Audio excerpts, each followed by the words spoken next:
مدخلا كريما ولا تتمنوا ما فضل الله به بعضكم على بعض للرجال نصيب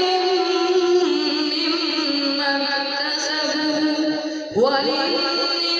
وللنساء نصيب مما اكتسبوا واسألوا الله